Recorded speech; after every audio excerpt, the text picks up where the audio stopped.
Hello Kathden fans! Booking na naman ang Kathden kagabi mga kasambres. Magugulat kayo dito. Tapos, Elena 1944, update tayo dito mga kasambreros. Tapos, yan at marami pang items sa vlog na ito. Unahin ko itong pagbati no, ni Sir Alden sa birthday ni megastar Sharon Cuneta kahapon. Dito ay nagda-drive siya. Tapos kasama niya si Mama Ten, no? Tapos sabi niya dito ay, hi Mama, maraming salamat sa pagbati ni Sharon Cuneta, no? Doon sa fan meet ni Alden sa ARXV mga kasambreros kasi di ba? Bumati rin siya doon sa 15th anniversary concert ni Soiti mga kasambreros. Tapos ang sabi niya dito ay para sabi niya, sana matuloy na yung pagkain nila sa labas. Kasi na-miss niya daw si Sharon Cuneta din po mga kasambreros, no? Tapos si Mama Ten. Tapos sinabi niya dito na kakarating lang niya, no? Galing sa US mga kasambreros noong January 6. So sabi niya dito ay when we get the chance, ay kakain sila sa labas mga kasambreros para matuloy na, no? Sabi niya, we miss you, happy birthday. Tapos si Mama Ten din. Pambebe. Medyo pambebe si dito si Mama Ten mga kasambreros. Napansin ko dito yung tatak ng nung sombrero ni Alden. Yung ALO or ALO, hindi ko alam kung paano pronounce to. Pero ito yung pinuntahan nila sa nakita ko talaga yung background nun, nung time na pumunta sila sa Amerika. So, ALO, ano yata ito, no? Parang mall or sikat na mall doon sa Amerika mga kasambreros. So, iniisip ko baka bumili sila ng mga pasalubong dito at saka ng regalo na rin kay attorney. So sa susunod, no, pag may nakita tayong mga items na bago kay Ma'am Catherine ay at saka mag-imbestiga ang mga Catherinatis, malalaman din natin yan. talagang investigador ng bayan. Another update mga kasambreros, pinost ni Alden ito sa kanyang Facebook page at saka sa Instagram mga kasambreros. Itong kanyang video no 2 hours ago. I'm very glad that I found a partner on video na may rewards when I save for what's ahead. Tapos heart na blue. Habang pinapalaki ko yung savings ko, I earn rewards points every month na pwede kong gamitin to redeem EGCs or points every month na pwede kong gamitin. Redeem EGCs, no? With lifestyle partners or convert to cash credit pambawa sa credit card bill using the BDO Pay app. If you're like me na gustong mag-ipon, download BDO Pay and activate your rewards card para makita mo how you can enjoy your points. Tapos sa picture dito ni Alden, no, na kunwari may mga pinamili siya at saka yung BDO app mga kasambreros. So yun, no, talagang trabaho na si Alden mga kasambreros. Busy na ulit si Phenomenal Box Office Cinema King mga kasambreros, no. Tapos ang kulit nito kasi may isang may isang tao dito, may isang tao or parang si ma'am, no, sa TikTok. Yung kanyang trabaho, talagang bumimbisita siya sa mga lumang bahay. Yung ang ginawa niya dito ay talagang parang very detailed yung kanyang pagkaka-imbestiga, no, yung pagkakaano niya dito sa lumang bahay dati ni Alden. Ito papakin natin ito mamaya mga kasambreros. Ipi-play ko po ito para mapakinggan ninyo.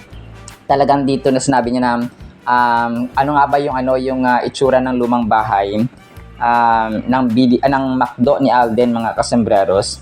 So grabe, no, timing talaga na nabisita niya pala yung bahay na ito dati na luma. Tapos nung na-renovate ni Alden na nag-trending ay yun, ginawa niya ng video ulit mga kasambreros. So mamaya i-play ko ito. And ang isa sa mga na-highlight ko dito, kasi pala to, parang compound siya na malawak mga kasambreros. So ang hilig talaga ni ma'am dito, no, ni Winruff, no, yung kanyang pangalan sa TikTok mga kasos. Ang hilig niya ay bumisita sa mga lumang bahay.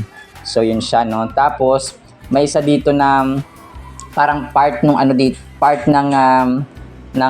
area doon sa McDo ni Alden dati, no, kasi sobrang luma.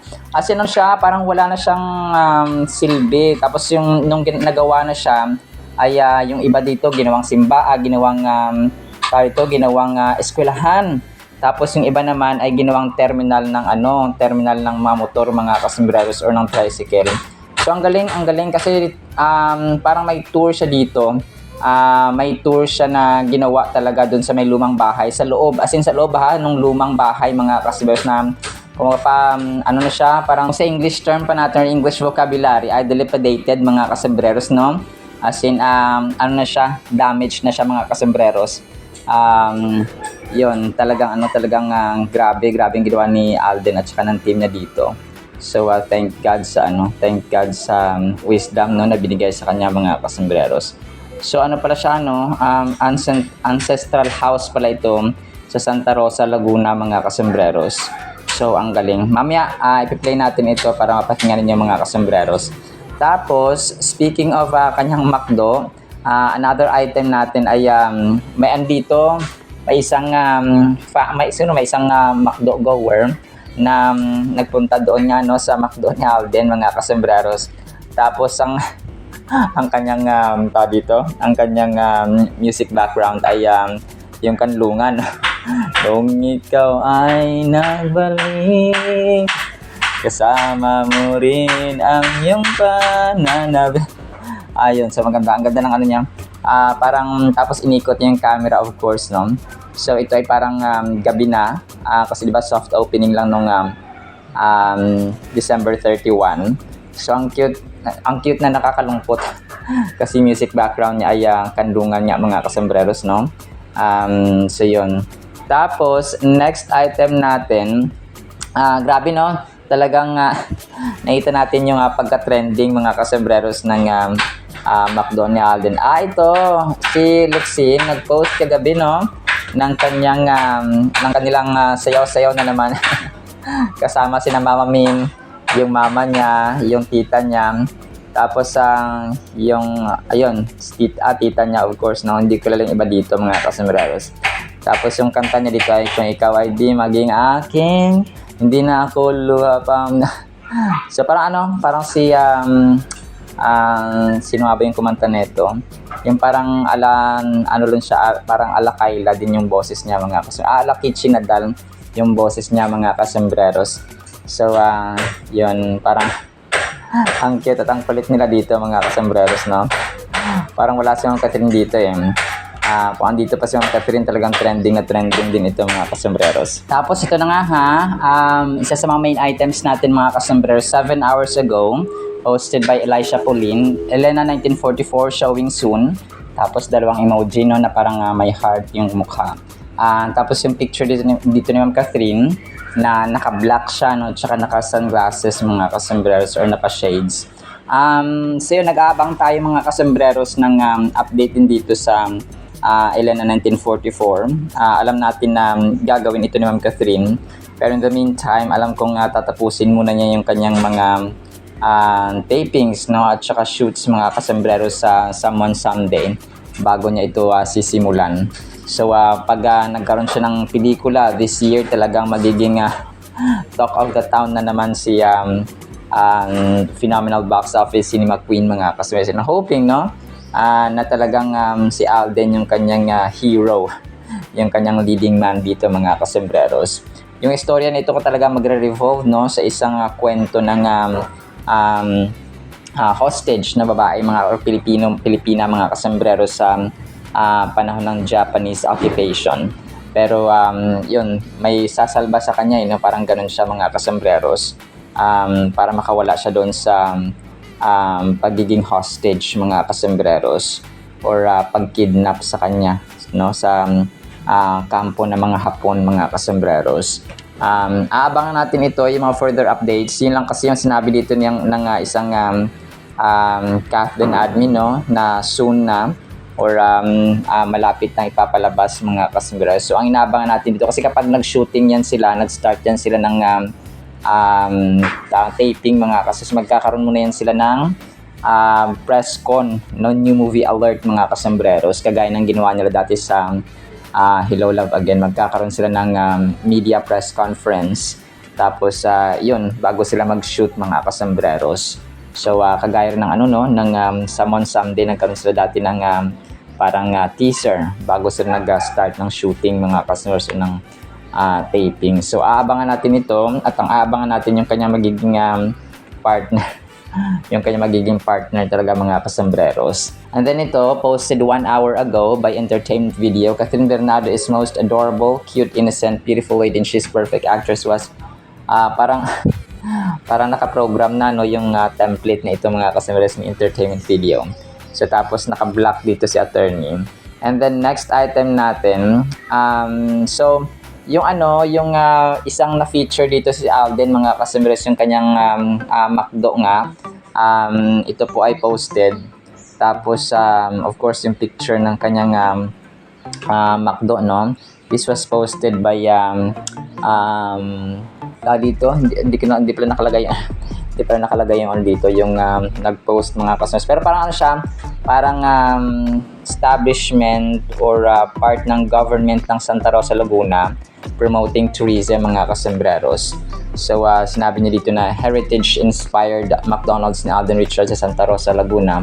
Umani ng reaksyon. Talagang reaksyon, no? Positive feedback mga kasambreros ang natanggap ng design ng McDo ni Alden Richards. Parang one of a kind talaga yung kanyang ginawa. Sino ba naman makakaisip na lumang bahay? Kasi di ba talaga ngayon ay yung unang niya no, sa Binyan, yung unang McDo niya sa Binyan, talagang talagang bago, no? Bago talaga yung pinatayo, as in nag-construct sila, yung franchise and so on, bagong materials and so on. So yun ang kanilang ginawa dun sa Binyan. Pero ito, no, talagang grabe, pinag-isipang mabuti yung house design or yung disenyo mga kasambreros. And napakinabangan pa nila yung lumang lumang area na akala mo ay hindi na papakinabangan. Talagang grabe, double purpose ang ginawa ni Alden. And nakaka-attract ito ng maraming tourists, no? Santa Rosa, Laguna. So it's also a help, no? Big help sa mga tao sa Santa Rosa, Laguna mga kasus. And alam ko siguro maa-award na naman ito si Alden na most outstanding business, something like that. May mga awards sa ganun eh. Yung paparangalan ka nila dahil yung parang mas mataas yung sales mo and so on mga kasambreros sa district na yan or so on. So pwedeng ganun mga kasambreros. Kung hindi man sa buong Laguna, ay doon sa distrito na yon. So may mga ganong tipo na mga awards kasi mga kasambreros. So ina-awardan nila yung mga mataas yung sales, performance. Kung pa sa isang empleyado ba, no? Best employee, most outstanding employee, and so on mga kasambreros. Tapos ito 22 hours ago posted by Newsco Digital PH. Lumabas sa prediction ng psychic at vlogger na si Jay Costura na masaya at nasa magandang estado umano ang love life ni Catherine Bernardo. And ang ko doon sa isang yung kay Rudy Baldwin, late ko na na-realize na sinabi niya pala doon na kahit magpakasal daw ang si Catherine, Kathniel pa rin ang parang ending. So parang grabe naman. Magpakasal na nga siya tapos magkakaroon pa ng relasyon si Catherine kay Daniel Padilla. So parang ang naman nun, parang ang sarcastic at saka immorality, no? Kasi nga nagpakasal na siya tapos magkakaroon pa ng relasyon ulit kay Daniel Padilla. So ito, si Rudy Baldwin, iniisip ko dito, Kathniel fan siguro ito. So yun ang ko dito, medyo may pagkabias siya dito eh. Talagang siguro siya, Kathniel fan siya dati. Tapos yun, dinala nila sa hula mga kasambreros. Huwag mo kaming loko. Sabay ganun, hindi, joke lang po mga kasambreros. So yun, hindi tayo naniniwala sa unang-una, we're not believing and we're not into hula-hula kasi kay Satan po ito na gawain mga kasambreros. So binapangunahan natin ang kalooban ng Panginoon dito, no? We don't have the power to predict, no? Hindi tayo propeta, hindi tayo sinugo ng Diyos, kundi sinugo naman. So yun po mga kasusa, alam niyo na po yung ibig na sabihin. Pero God bless you, no? Ma'am Rudy Baldwin, pagpalain ka sa iyong buhay. Tapos, yung main item natin, i-discuss ko na, nagulat ako dito kagabi mga kasambreros kasi si Ma'am Catherine nag-post ng kanyang KFC. Tapos si Alden naman nag-post ng kanyang Vivo mga kasambreros.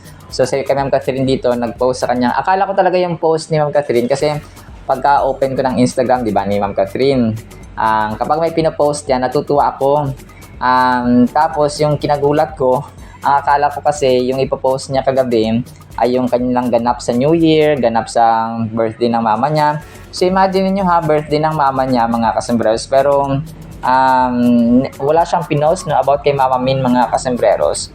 So pero of course si Mama Min ay alam natin na nag-post nung sa beach nga sila mga kasembreros. Grabe no, si Alden ganoon din, sobrang limited no. Dito ko na ano na may something talaga, booking na naman.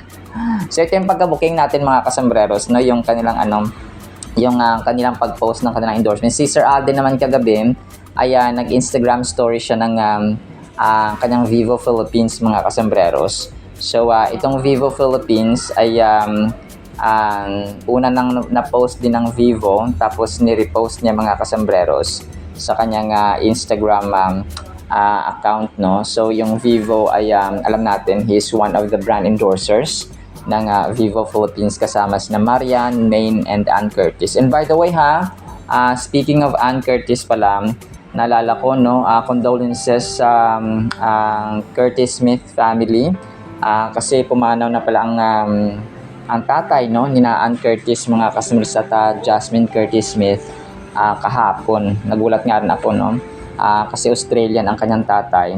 So yun talagang talagang nagluluksa ang Curtis Smith family mga kasembreros.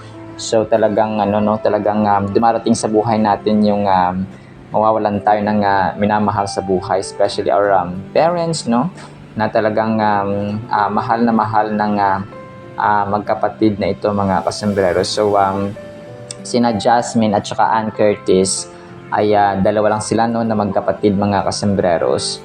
So kung kaya mahal na mahal nila yung kanilang tatay. So babasahin ko yung post ni Ma'am Ann no, kasi condolences sa Curtis Smith family mga kasembreros.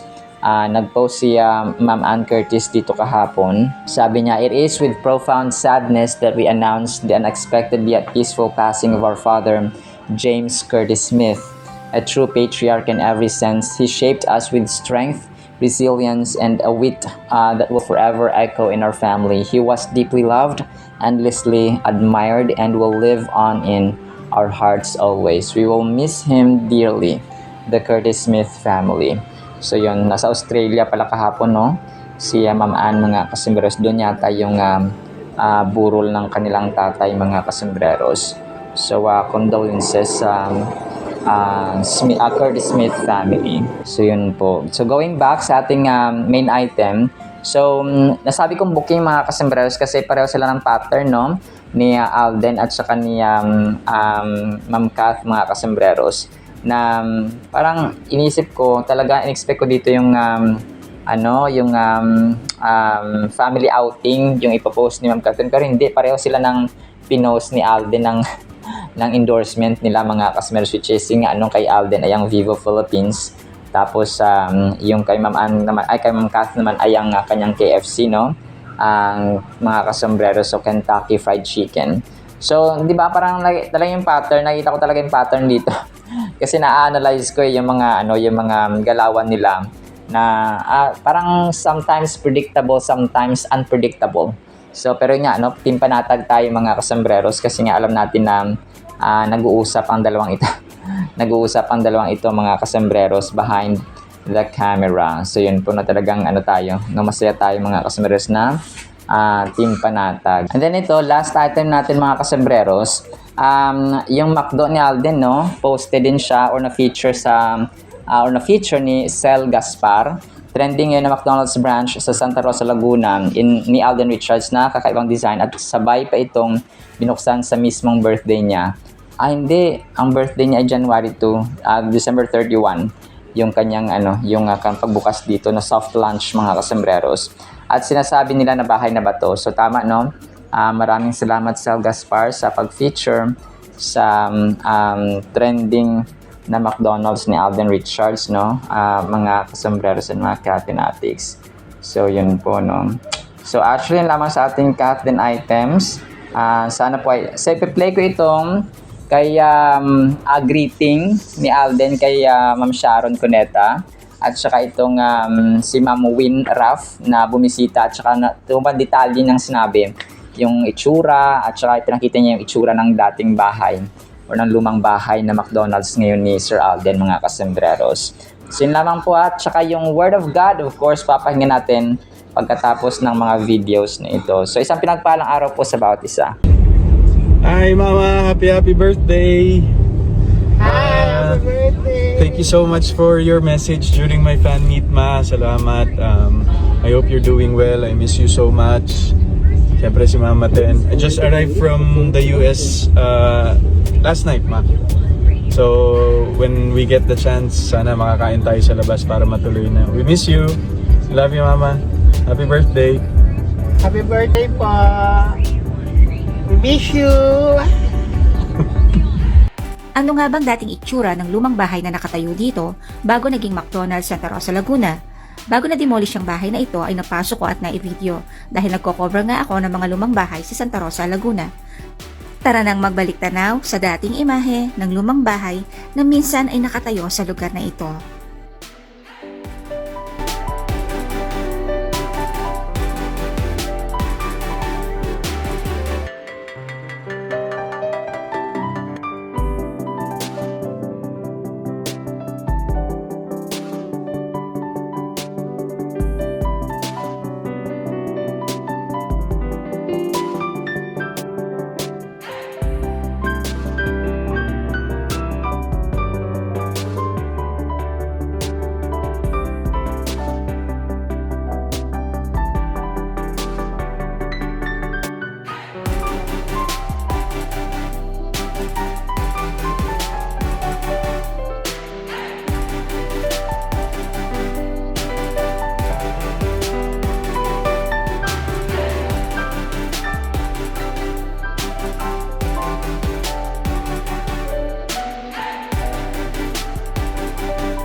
Mapapansin na inihalin tulad ng disenyo ng bagong nakatayo sa lumang imahe ng bahay na ito.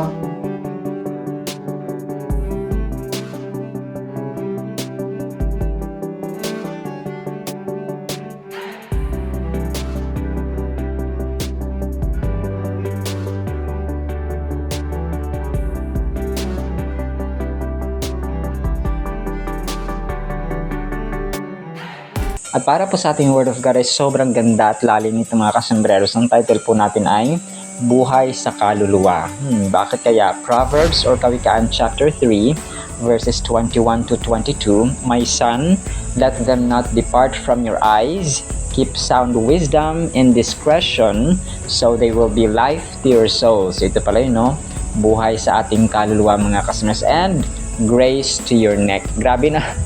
Grabe yung metaphor mga kasembreros na ginamit dito ni Haring Solomon. Kasi unang-una ay huwag daw ihiwalay, no? Yung wisdom, yung kaalaman mga kasembreros or karunungan, at saka discretion, yung kumbaga pa yung gabay natin mga kasembreros ba.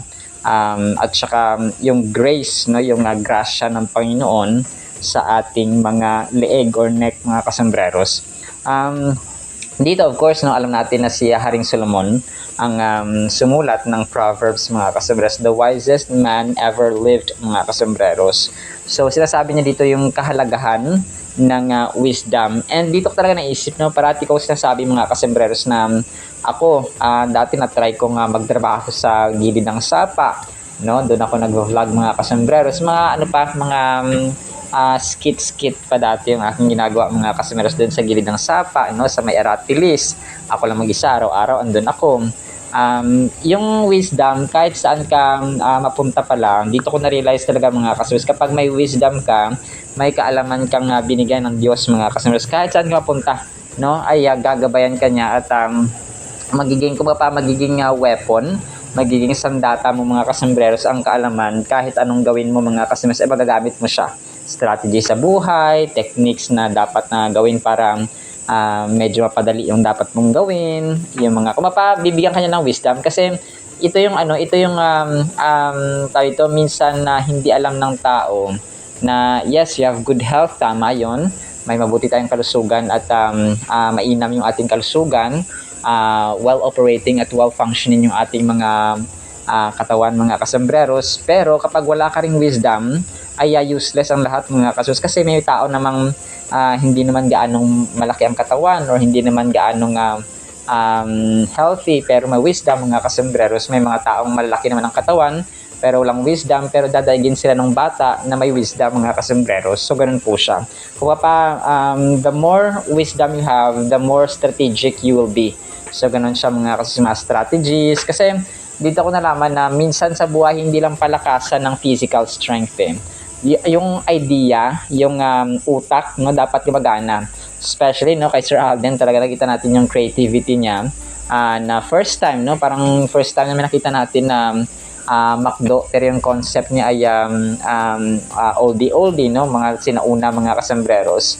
So, ito yung sasabi natin na yung wisdom talagang kayamanan. Kung pa yung kasabihan sa Tagalog na ang karunungan or kaalaman ay kayamanan, ay totoo po yun. And I am a living testimony, mga kasambreros, na kahit saan ka napunta, kahit ikaw lang mag-isa, ako mag-isa lang po talaga ako nag-vlog mga kasambreros.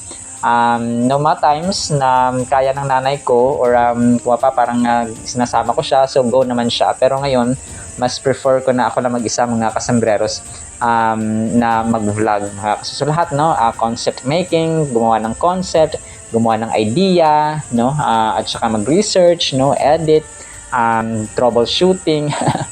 So sa awa ng Panginoon ay kumaga binigyan niya tayo ng wisdom. And yung pagiging maalam kasi, bibigyan ka ng resourcefulness din na skill mga kasambreros. Yung resourceful ka ba? Kung hindi mo alam, pwede ka mag-research, pwede ka magtanong.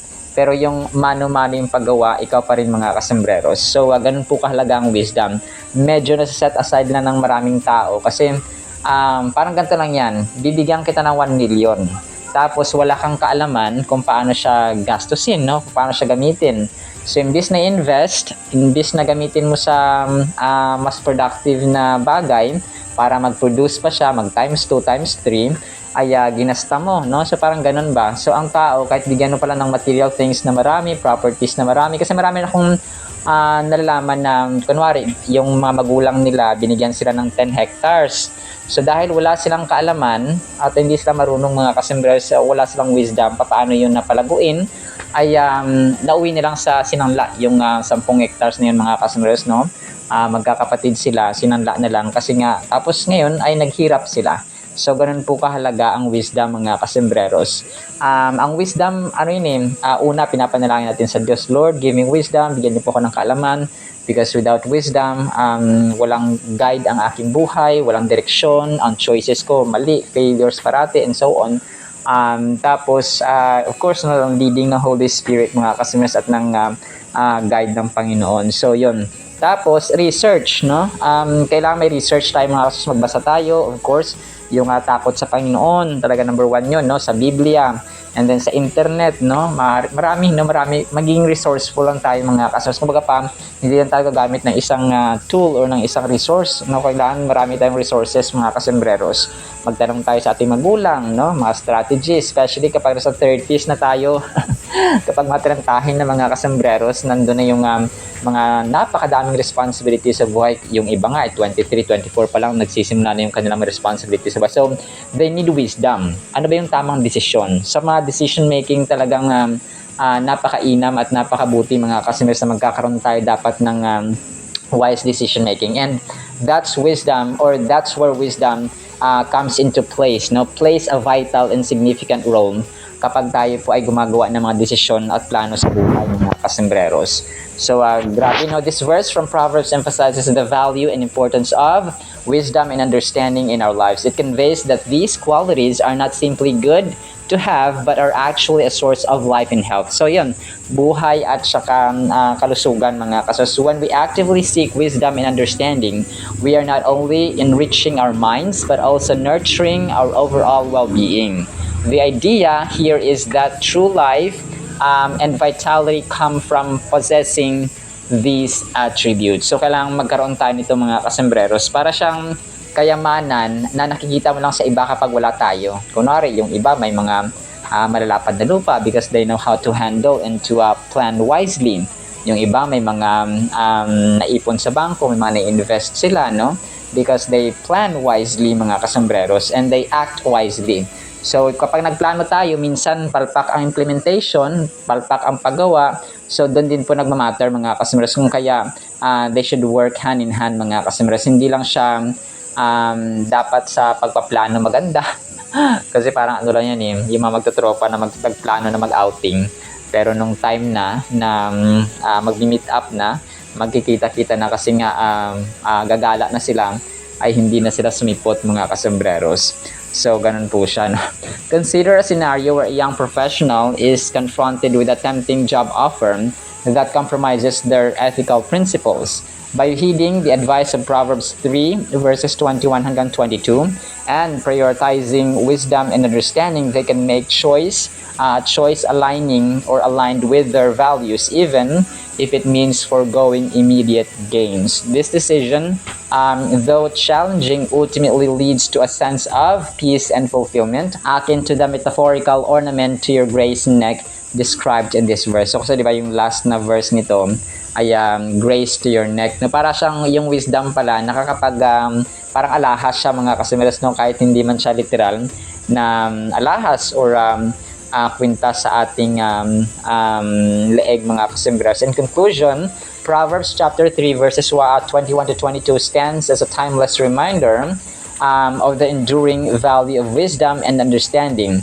By placing these qualities at the forefront of one's life, individuals can not only achieve success but also lead lives that are meaningful and worthy of admiration. So yun nga, no? Hindi na tayo lalayo. Yung pinaka-example natin ay ang ating Panginoon, and sa tao naman ay yung malapit sa atin, si Alden, no? Talagang wisdom ay the way he speaks and yung mga ginagawa niya talaga sa buhay, especially sa showbiz career niya, no? And sa business, mga kasembreros na ventures, talagang very unique yung kanyang mga nagagawa at ng kanyang team, mga kasembreros. So hindi lang, kahit na hindi lang siya, pero dito may team siya, di ba? Pero siya yung nasa kanya yung approval. I-approve ba natin to o hindi, mga kasembreros? So ganun po siya. Napakahalaga po talaga ng wisdom. And kahit na sa ating mga mamamayan, sa ating mga ordinaryong tao, mga kasembreros, dapat pinopossess natin ito. The pursuit of wisdom is a lifelong journey that enriches both the individual and those around them, serving as a beacon of life in a world often clouded by uncertainty and complexity. We can maintain sound wisdom and discretion by keeping them within our hearts. So talagang kailangan isa puso natin, mga kasembreros. Kung seryoso tayo ba sa pag-gain ng wisdom, mga kasembreros, it's not just yung process na ito ay lifetime. Nga kagaya ng sasabi natin, na pag nagbasa kami ng Biblia, hindi naman agad-agad na bukas, na-transform ka na, maalam ka na, wise ka na. So hindi po ganun. It's a lifetime process. Every day, we face challenges, we face problems, we face trials, mga kasembreros. Kung yung mga situations natin ba sa buhay, sa bahay, sa trabaho, sa eskwelahan, sa mall, sa mga tawiran dyan, o sa mga daan, or kung saan man dyan, sa kapitbahay. So yun yung mga situations natin na we learn from these situations, mga kasembreros, and make us a better individual in the future. Alright, so yun lang sa ating Word of God, ha. Nawapay pagparaan po tayo ng pag-ibig, pananampalataya, pag-asa, wisdom, no, nagmumula sa ating Diyos na makapangyarihan sa lahat. In the mighty name of Jesus we pray. Amen and amen. See you sa next segment, mga kasembreros, and paalam po. I love you.